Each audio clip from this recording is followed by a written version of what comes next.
নিশ্চয়ই ভালো আছেন এবং আপনাদের মহান পেশায় দায়িত্ব পালন করছেন।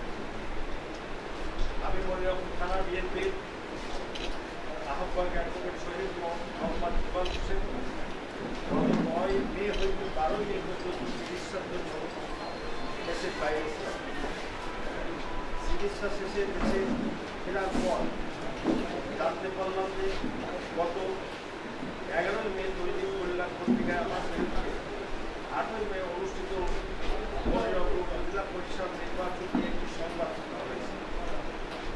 পত্রিকার শিরোনাম ছিল দলীয় সিদ্ধান্ত মানেননি মনিরামপুর বিএনপি নেতা শহীদ ইকবাল, উপজেলা ভবিষ্যতের লাভলুর পক্ষে এবং 3 জন বিএনপি কর্মীর নাম উল্লেখ করে কিছু তথ্য প্রচার করা হয়েছে যা একজন রোহিঙ্গা ইউনিয়নের 1 নম্বর ওয়ার্ডের সভাপতি প্রার্থী মনির হোসেন সংবাদটি কোনো কিছু শেষ নাম্বার হয়নি বলে এ বিষয়ে আমার বক্তব্য নেই।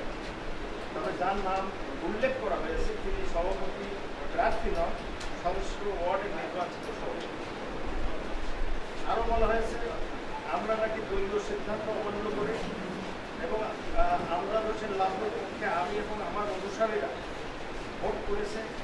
আমি নাকি দলীয় গুরুত্বপূর্ণ পদে থেকে আওয়ামী লীগ নেতা কর্মীদের সাথে সম্পর্ক বজায় রেখেছি, ফলে বিএনপির আন্দোলন বাধাগ্রস্ত। তাছাড়া বিগত জাতীয় সংসদ নির্বাচনে দলের বামপন্থী প্রশ্ন করে আওয়ামী লীগের পক্ষে কাজ করেছি। থানা বিএনপির সদস্য হারুন আর রশিদকে ফোন করে বলা হয়েছে তিনি নাকি বলেছেন আমি দলীয় সিদ্ধান্ত উপেক্ষা করে ব্যক্তিগত স্বার্থ হাসিলের জন্য আওয়ামী লীগের নেতাদের সাথে আঘাত করেছে এবং উপজেলা নির্বাচনে আমি এবং আমার অনুসারীরা আমাদের লাভের পক্ষে ভোট করেছি, যার কারণে বিএনপির নেতাকর্মীরা হুমকির মধ্যে পড়েছে এবং আন্দোলন বাধাগ্রস্ত। একই সাথে মনিরামপুর স্বেচ্ছাসেবক দলের সভাপতি নাকি মাসুদ, তিনি বলেছেন একজন মাত্র মানুষের জন্য বিএনপি অস্তিত্ব সংঘাতে করেছেন।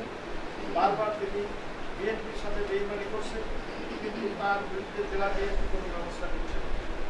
আরও বলেছেন 18 মে নির্বাচনের পর মনিরামপুর বিএনপির অন্তত 500 নেতা যত দল থেকে সিদ্ধান্ত নিয়েছে জেলা বিএনপির কাছে নাকি অভিযোগ আছে আমার কর্মকাণ্ডের নাকি সবাই এলাকার মানুষ বলাবলি করছে। আমার নীতি নৈতিকতা নেই। হরিদাসকাঠি ইউনিয়ন বিএনপির যুগ্ম আহ্বায়ক ইলিয়াস হোসেন এবং কয়েকজন নেতা কর্মী সরাসরি আলাদা রাস্তায় নির্বাচন করেছেন এবং পিছন থেকে কলকাঠি থেকে আমি নেই। প্রিয় কলম সৈনিক ভাইরা, আমি আরও কারো বিরুদ্ধে অভিযোগ করার জন্য এই সংবাদ সম্মেলনের আয়োজন করব। আমি শুধুমাত্র আমার অবস্থান তুলে ধরার জন্য আজকে এই আয়োজন। এই সরকারের অধীনে কোন নির্বাচন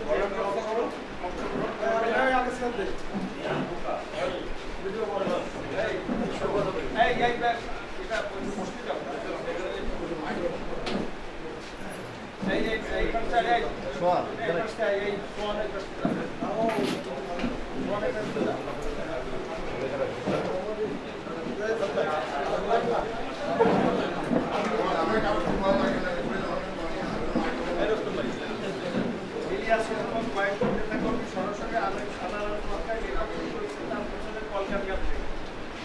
প্রিয় কলম সৈনিক ভাইরা, আমি কারো বিরুদ্ধে অভিযোগ করার জন্য সংবাদ সম্মেলন আহ্বান করি।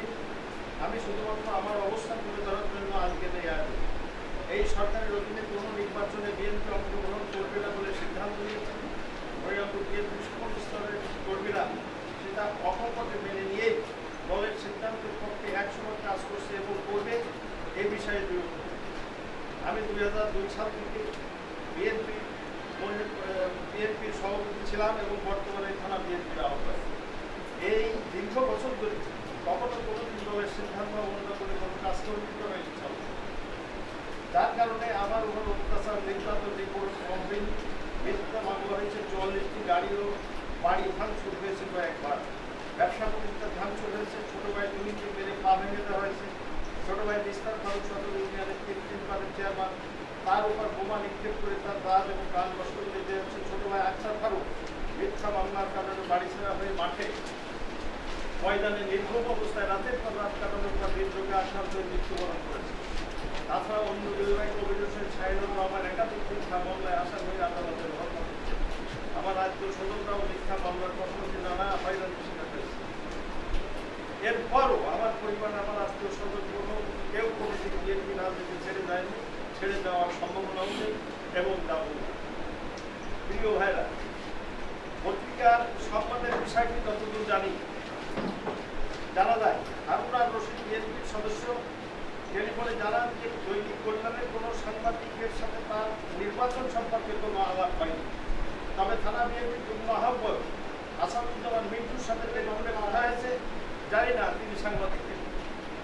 সে আলোচনার মধ্যে দলের আহ্বায়কের বিরুদ্ধে কোনো কথা আমি বলিনি। মাসুদ সম্পর্কে আমার বক্তব্য নাই, যেহেতু তিনি স্বেচ্ছাসেবক দলের সভাপতির পরিচয় দিয়েছেন। আমার জানা নেই, তবে এটুকু বলতে পারি বিএনপির 500 নেতাকর্মী দল থেকে প্রশ্নই আসে না, বরং মাসুদ কাছে একটি প্রতীকের পক্ষে নির্বাচন করেছেন বলে জানা যায়। বিষয়টি সম্পর্কে দৈনিক